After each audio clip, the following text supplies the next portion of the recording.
Olá pessoal, aqui quem fala é Michele Camargo. Vamos a mais uma aula de vibrações mecânicas, mais uma aula de vibrações livres para um sistema com grau de liberdade. E agora nós vamos falar de vibração livre subamortecida. Bom, vamos lá.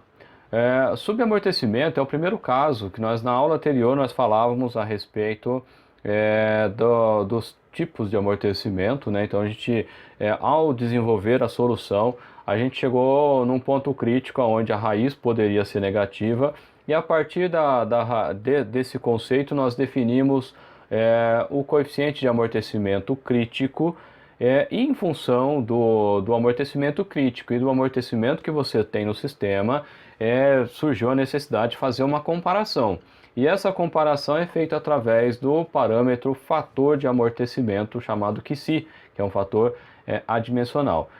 Em função desse parâmetro, se o QC for menor do que 1, eu tenho um subamortecimento. Se ele for igual a 1, eu tenho um amortecimento crítico. E se ele for maior do que 1, eu tenho o superamortecimento ou amortecimento supercrítico. Então nessa aula a gente vai falar do primeiro caso, que é o sistema subamortecido.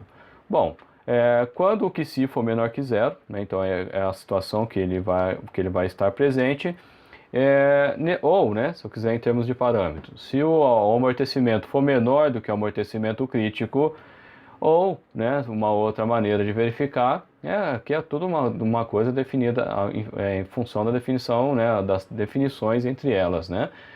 O C dividido por 2m for menor do que a raiz de K dividido por M. Então, tudo surgiu daqui, né? Então, C dividido por 2m menos K dividido por M, daqui que surgiu esse fator de amortecimento, o coeficiente de amortecimento viscoso, o amortecimento crítico, CC, e por fim também o fator de amortecimento.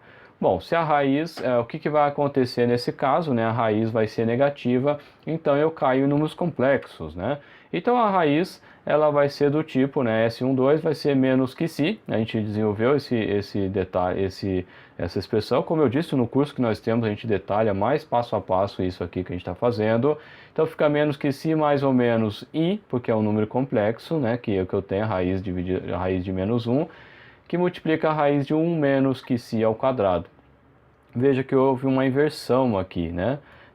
Comparado com a fórmula anterior, era que si menos 1, que si ao quadrado menos 1, mas pelo fato de ter um número complexo aqui, e ele é negativo, né? Ele acaba tendo essa inversão de valor, de posição. Fica 1 menos que si ao quadrado vezes o ômega n.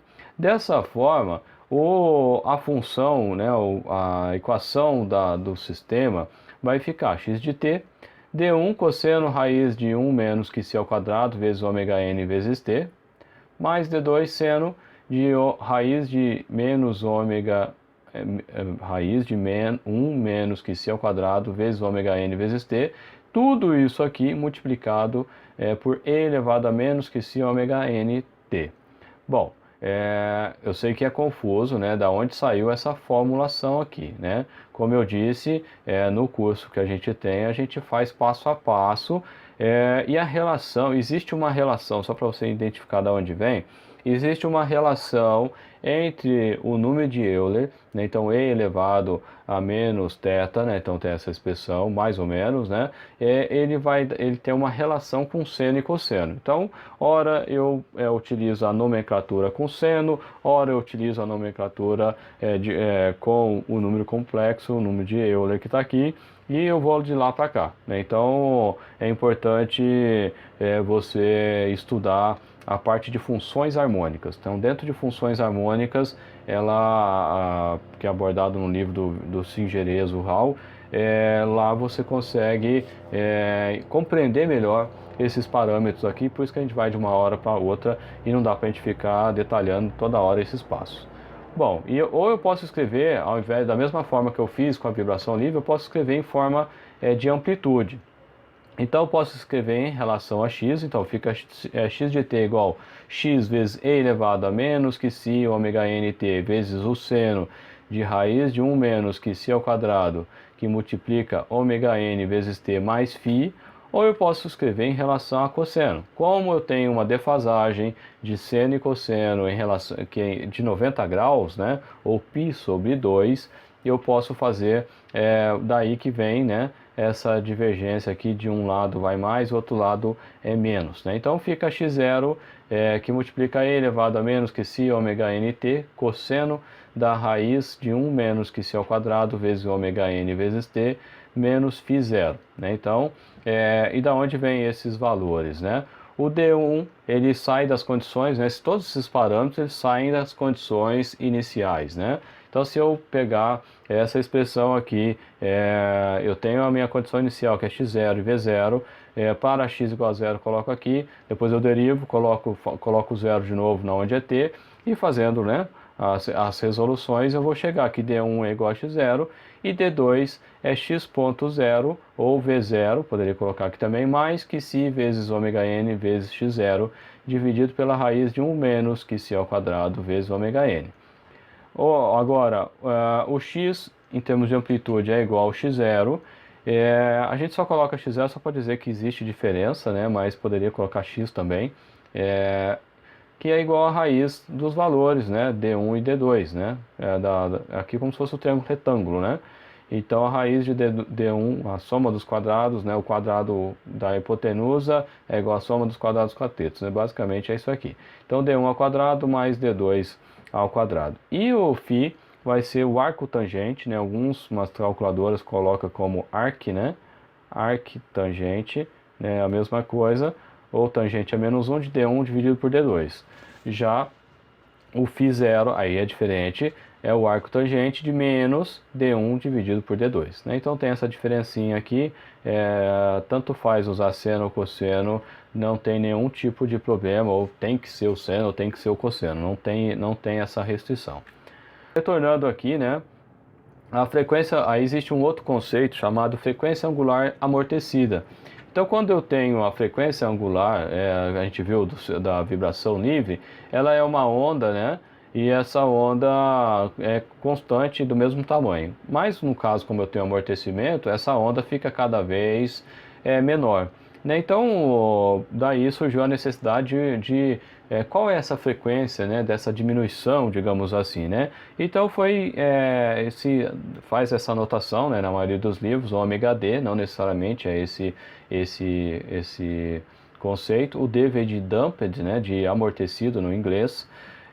Então o ômega d é a raiz de 1 menos que si ao quadrado vezes ômega n. Então quando eu faço isso, eu posso simplificar a forma de escrever a minha equação, né? Então fica x0 vezes o cosseno de ômega d vezes t, ao invés de eu ter essa expressão aqui, mais x.0 mais que si vezes ômega n vezes x0, dividido pela raiz de 1 menos que si ao quadrado vezes o ômega n, aqui também eu poderia ter colocado o ômega d, vezes o seno de ômega d vezes t, tudo isso multiplicado por e elevado a menos que si ômega n vezes t.